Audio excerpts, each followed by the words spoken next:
حضرت علی رضی اللہ تعالی عنہ نے فرمایا، جس کے ساتھ نیکی کرو اس کے شر سے اپنے آپ کو بچائے رکھو۔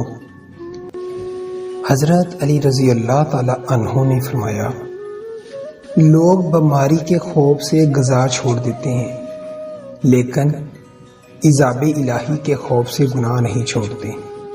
حضرت علی رضی اللہ تعالی عنہ فرماتے ہیں کہ دولت مند کی مستی سے خدا کی پناہ مانگو، کیونکہ یہ ایک ایسی لمبی مستی ہے اس سے بہت دیر بعد ہوش آتا ہے۔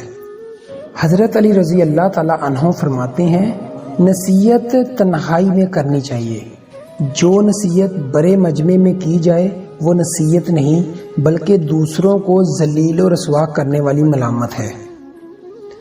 حضرت علی رضی اللہ تعالی عنہ نے فرمایا، اپنے راز کو اپنے تک ہی رکھو، کیونکہ جب تک تمہارا راز تمہارے پاس ہے تمہارا غلام ہے، اور جب تمہارا راز دوسروں تک پہنچتا ہے تو تم اپنے راز کے غلام بن جاتے ہو۔